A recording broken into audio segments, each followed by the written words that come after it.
पाकिस्तान के energy solutions का जो मसला है वो बड़ा ही ज़रूरी है कि उसको हल किया जाए। मिसाल के तौर पे आजकल जो रीसेंट हमारा मसला चल रहा है सर्दियों में वो गैस की किल्लत का है, और गैस की किल्लत के हवाले से हुकूमत का बार बार एक पैगाम आ रहा है, और वो ये आ रहा है कि आहिस्ता आहिस्ता, क्योंकि पाकिस्तान में गैस का सुई में एक ज़माने में ज़ख़ीरा निकला था और उससे बड़ा ज़ख़ीरा आज तक पाकिस्तान में कोई नहीं निकला, ना ही उस साइज़ का निकला है। तो आहिस्ता आहिस्ता जैसे जैसे साल गुजरते जाएंगे हमारी गैस की जो कुदरती ज़ख़ायर हैं उनमें कमी वाक़ई हो जाएगी। यही वजह है कि हमें घरों में गैस की कमी का सामना भी होता है अक्सर सर्दियों में। अब एनर्जी सॉल्यूशंस और कॉस्ट इफेक्टिव भी हों, एनवायरमेंटल फ्रेंडली भी हों, इस किस्म के एनर्जी सॉल्यूशंस पे काम किया है दो भाइयों ने। और इन भाइयों की इंटरेस्टिंग चीज़ ये है कि ये काम इस फील्ड में नहीं कर रहे थे, लेकिन इन्होंने बाकायदा तौर पर कोल जो है वो तैयार किया है और इंसानी तरक्की में बहुत अहम किरदार अदा किया है कोल ने। एक ज़माने में कोल बहुत ज़्यादा इस्तेमाल होता था, फिर आहिस्ता आहिस्ता उसके एनवायरमेंटल फ्रेंडली ना होने की वजह से उसका इस्तेमाल कम हो गया, लेकिन still it is a very cost effective energy solution. अच्छा, 18वीं सदी में हुई इसकी दरियाफ्त, और तब से अब तक कोई दिन ऐसा नहीं गुजरा कि इंसान ने इसको किसी ना किसी सूरत में इस्तेमाल ना किया हो। सीपैक में शामिल थर कोल ब्लॉक 1 जो है उससे कोयला निकल आया है, जिस पर वज़ीर आला सिंध मुराद अली शाह साहब ने आवाम को बड़ी मुबारकबाद भी दी है। मगर सियालकोट के दो भाइयों ने घर में ही कोयला तैयार किया है। बाबर अली और जाबर अली ये दो भाई हैं, और इन्होंने घर में ऐसा कोयला तैयार किया है जो कुदरती और आम कोयले की निस्बत कम धुआं देता है, यानी ये माहौल को ज़्यादा आलूदा नहीं करता। और किस तरह से इन दो भाइयों ने ये कोयला तैयार किया है और इनके बारे में मैं थोड़ी सी आपको वजाहत भी कर दूं कि फ्रांस और थाईलैंड में थे ये दोनों भाई, बाबर अली और जाबर अली, अलग अलग दोनों मुल्कों में थे। बाबर अली साहब जो थे वो उनका होटल था जो कि कोविड की नज़र हो गया, जाहिर है, जहाँ पर बहुत सारे बिजनेसेस हमारे बंद हुए, लॉस में चले गए। वहीं पर इनके होटल के साथ भी यही काम हुआ। और जाबर अली साहब जो हैं वो फ्रांस में कंस्ट्रक्शन के शोबे से वाबस्ता रहे हैं, और इन दोनों भाइयों ने, सियालकोट से इनका ताल्लुक़ है, और इन्होंने ऐसा इन्वायरमेंटल फ्रेंडली कोल तैयार किया है कि जो हम इस्तेमाल कर सकते हैं। इससे इन पर बात करेंगे। हमारे साथ बाबर अली और जाबर अली दोनों भाई मौजूद हैं। अस्सलाम वालेकुम। वालेकुम अस्सलाम। बहुत शुक्रिया आप दोनों का, आप दोनों ने वक्त निकाला। सबसे पहले तो मैं ये जानना चाहूँगी कि ये जो आप लोगों की दरियाफ्त कह लें या एक तरह से इन्वेंशन कह लें कि ऐसा कोयला आप लोगों ने तैयार किया है आर्टिफिशियली, जो कि कम अगर हम इस्तेमाल करें तो इसका जो आउटकम है वो हमें ज़्यादा मिलेगा और एनवायरमेंटल फ्रेंडली भी है, तो इसके बारे में बताएं ये क्या है? बेसिकली ये यूरोप, कनाडा और अमेरिका जैसे मुल्कों में ये ऑलरेडी इस्तेमाल हो रहा है, लेकिन पाकिस्तान में बहुत अरसे से इस तरह की चीज़ें हो रही है। हमें जो कोयला यहाँ पे मिलता है वो नेचुरल लकड़ी से होता है। जब मैं वहाँ पे था थाईलैंड में, तो वहाँ पे भी इस तरह की काफ़ी चीज़ें जो है वो मिलती थी, और बारबेक्यू जब बनाते थे, यहाँ भाई जब बारबेक्यू बना रहे होते थे, काफ़ी दफ़ा को टॉक होती रहती थी वीडियो कॉल, तो वहाँ पे भी हम लोग ये चीज़ें इस्तेमाल करते थे। जब मैं पाकिस्तान में आया तो वही यहाँ पे भी एक दफ़ा जब बारबेक्यू इस्तेमाल किया, बनाया, तो धुआं एक वाज़े तौर पे मुझे नज़र आया ये, यार इसका इतना धुआं है। जब वहाँ पे बनाते थे तो इसका इतना धुआं नहीं था। तो फिर मैंने इस पर रिसर्च शुरू कर दी, और तकरीबन पूरे साल एक के बाद मैंने इस कोयले को, पहले भी वैसे बनाता रहा, चेक करता रहा, थोड़ा थोड़ा बनता रहा, लेकिन उसकी टाइमिंग कम रहती थी, कभी वो टूट जाता था, खराब हो जाता था, इस तरह से। लेकिन मुझे पता था ये बन जाएगा और ये बहुत अच्छा बनेगा। आखिरकार जो है वो, जब वो मैंने तैयार कर लिया मैनुअली, तो फिर मैंने भाई को बताया मैंने कि मैंने ये चीज़ तैयार किया, आप चेक करें। भाई ने जब चेक किया, वो तकरीबन 2 से 3 घंटे तक जलता रहा कोयला। अच्छा, 2 से 3 घंटे जी। तो ये बना किस चीज से? आप लोगों ने ये कोयला बनाया किस चीज से? इसके कंपोनेंट्स या जिसको हम कहते हैं कि कंपोजिशन क्या है इसकी? ये जो है ये बेसिकली बनता है एग्रीकल्चरल वेस्ट से, ज़राअत की बाकियात से बनता है ये। और जितनी भी ज़राअत की बाकियात है उसमें आप फसलों की कटाई के बाद जो सरकंडे बच जाते हैं उनसे बन जाता है।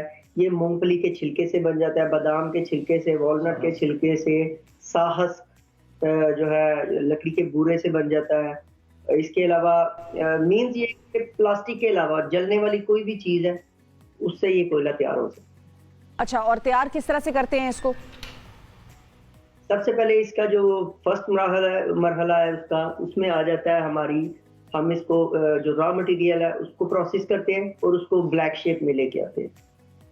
जब वो ब्लैक शेप में आ जाता है फिर उसको हम लोग ग्राइंड करते हैं। ग्राइंड करने के बाद फिर अगला मरहला आ जाता है मिक्सिंग का। हम उसको मुख्तलिफ फूड ग्रेड्स जो है यूज करते हैं, मुकम्मल तौर पर नेचुरली इस्तेमाल करते हैं, इसमें कोई केमिकल नहीं है। और अच्छा, केमिकल नहीं है। जी जी। केमिकल फूड ग्रेड इस्तेमाल होते हैं और वो इसमें डलते हैं और उसके बाद ये मिक्स होता है। मिक्स होने के बाद ये मोल्डिंग मशीन से इसको कोई भी शेप देकर हम लोग बाहर निकाल देते हैं और अच्छा। 3 दिन में ये सूखता है। आजकल सर्दी है, आजकल 7 दिन भी लग जाते हैं। और अगर वसाइल हो तो ये 24, वैसे नॉर्मली ये 24 घंटे में ड्राई हो जाता है। और लेकिन क्योंकि हमारे पास इतने वसाइल नहीं है इसलिए हम इसको नेचुरली धूप में सुखाते हैं। तो धूप में सुखाने से ये तकरीबन 7 दिन में सूखता है। बिल्कुल उसके बाद सही ये है। रेडी। ठीक है, अच्छा उसके बाद ये रेडी हो जाता है। अच्छा, जाबर साहब क्यों इतने खामोश हैं? मतलब जाबर साहब ने सिर्फ इस पे अपनी मोहर लगाई है कि हाँ भाई ये वाकई कोयला है और इस्तेमाल हो सकता है, या उनका भी इसमें कोई रोल है? बड़े खामोश बैठे हैं। सर, आपसे जानना चाहेंगे हम कि आपका कितना अमल दखल था इस प्रोडक्ट को डेवलप करने में, क्योंकि ये तो बड़ा ज़बरदस्त और कॉस्ट इफेक्टिव एनर्जी सोल्यूशन हो सकता है पाकिस्तान, और क्या मतलब इसका तो दुनिया में स्कोप हो सकता है। एक्चुअली ना, जब बाबर थाईलैंड से आ चुका था मुझसे पहले, तो मैं जब पेरिस से आया हूँ वापस, कोविड की वजह से ही वहां से वापस आ गया। तो फिर आके तो फिर जाने का सोल्यूशन कोई नहीं था। तो बाबर ऑलरेडी वैसे ना अपने वो लैब ऊपर इसने बनाई हुई थी घर में ही। अच्छा। उसमें ये तजर्बा था। तो मैंने पूछा इस समय कि यार बाबर ये क्या करते हो? तो मुझसे कंसल्ट भी किया था लास्ट टाइम जब बाहर था। तो ये क्या कर रहे थे? भाई यार मैं इसको, तो मैं चारकोल मैं वहां पे देख के आया हूँ, तो उसका मैं यहाँ पे इसको बनाने की जो कोशिश कर रहा हूँ। तो जब इसने मेरे साथ डिस्कस किया और मैंने उसको मतलब कि एक्सपेरिमेंटली चेक किया, तो मैं बड़ा खुश हुआ कि माशाल्लाह भाई ने, बड़ी उसकी काविश थी कि उसने ये जो ना पाकिस्तान में जो फर्स्ट टाइम जो ना वो ये चारकोल तैयार कर लिया है, और ऐसी चीजों से तैयार किया है कि जो ज़राअत की बात कहते हैं। तो हमारे लिए जो फिर अगला स्टेप था, इसने कहा इसको बनाया कैसे, शेप कैसे दी जाए।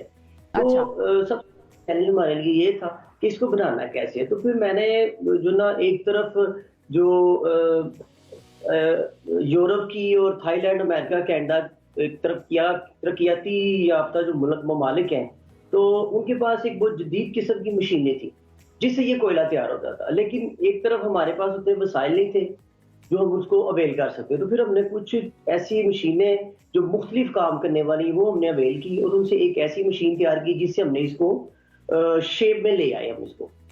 तो वो जब हम इसको शेप में ले आए तो बड़े खुश हुए। लेकिन हमारे पास जो सबसे बड़ी जो हमारी कमी थी कि हम इसको क्वांटिटी में तैयार नहीं थे कर पा रहे। इसकी क्वांटिटी जो ना हम नहीं थे दे पा रहे जो हम मार्केट में इसको लॉन्च कर पाते।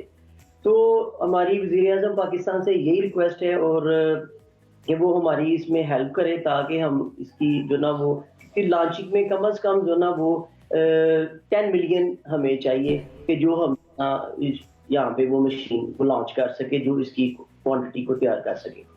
ठीक है। अच्छा, 10 मिलियन की तकरीबन ये मशीन है। मैं अभी आपकी बात हो रही थी तो मैं यही सोच रही थी कि कामयाब जवान जो हुकूमत का प्रोग्राम है, अब आप दोनों का ऐसा मसला है कि वो कोविड की वजह से, जिसको हम कहते हैं हमारी ज़बान में कोविड ज़दा हो गए हैं मिसाल के तौर पे बहुत सारे लोग हैं जिनकी नौकरियां चली गई, बहुत सारे लोगों ने कारोबार कोविड के दौरान शुरू किया जो बड़ा कामयाब भी रहा, लेकिन इवेंचुअली जो है वो अफेक्टेड थे कोविड से वन वे और दी अदर।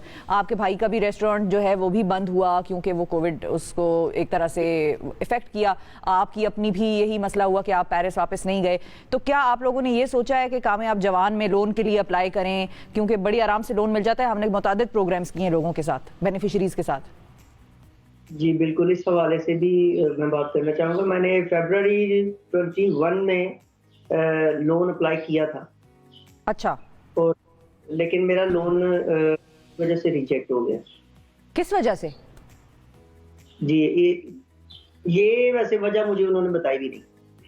ये तो पूछने वाली बात है, क्योंकि हमारे लिए तो सुन के ये आइडिया इतना लुक्रेटिव लग रहा है कि मतलब एक शख्स पाकिस्तान में कोई ऐसा कोयला तैयार कर रहा है जो कि एनवायरमेंटल फ्रेंडली है, उससे आबो हवा को नुकसान उतना नहीं पहुंचेगा और मतलब आराम से आप बना सकते हैं मसनूई तौर पर। तो इसलिए मुझे ज़रा ये समझ नहीं आई। आप ये रीज़न लेकर ज़रूर उनसे फॉलो अप कीजिएगा और हम भी कोशिश करेंगे कि हमारी सतह पर भी, मीडिया की सतह पर आप लोगों की जितनी मुआवनत हो सके वो हम करें। आपके ये वीडियो क्लिप्स जो है हम भिजवाएंगे उस्मान डार साहब को भी कि वो खुद पर्सनली भी इस केस को देखें। वैसे वैसे वो कर कुछ भी नहीं सकते, क्योंकि उन्होंने हमने भी पूछा था क्या हमें लोन मिल सकता है, तो उन्होंने कहा कि नहीं जी, आप लोगों को लोन भी नहीं मिल सकता और कोई सिफारिश भी नहीं चल सकती। तो ये एक अलग मसला है, लेकिन ये है कि आप लोगों का आइडिया तो वाकई बहुत ज़बरदस्त है। और अच्छा, इसके साइड इफेक्ट्स कोई हैं क्या इस कोल के? क्योंकि वो जो दूसरा कोल है असल में जो पैदा होता है उसको आप किसी कमरे में जला नहीं सकते, उससे लोगों की डेथ भी हो सकती है, तो उसको पहले कुछ देर के लिए बाहर रखना होता है और बाद में जब वो जल जाए, उससे जो हार्मफुल गैसेज हैं वो निकल जाएं, उसके बाद आप उसको कमरों में ला सकते हैं। तो आप लोगों के कोल का कोई साइड इफेक्ट है क्या?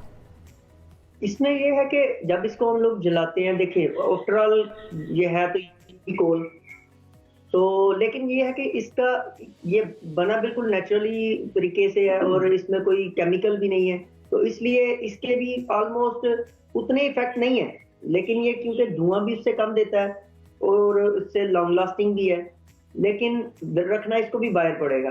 तो इसलिए क्योंकि हमारे पास तो इतनी, जैसे कि अभी बात हुई है, तो हमने इसके कोई लेबोरेटरी टेस्ट वगैरह जो है वो नहीं करवाए, लेकिन क्योंकि हम इसको जला के थोड़ी देर के बाद अंदर रख लेते हैं, तो हम अपने घर में भी इस्तेमाल कर रहे हैं, बाहर अभी हमने लॉन्च नहीं किया। तो इसकी वजह से हमें मतलब आइडिया हो गया हुआ है कि ये अगर कमरे में रख लें, थोड़ी देर के बाद जब वो जल जाता है, सुर्ख हो जाता है, तो हम कमरे में रख लेते हैं। दूसरा कोल है तो जब तक जल नहीं ना जाता हम उसको कमरे में नहीं ला सकते। इसमें बस थोड़ा सा आग पकड़ने की देर है, तो उसको हम रख के आराम से यूज कर सकते हैं। इसमें कोई साइड इफेक्ट हमें तो अभी तक नजर नहीं आया।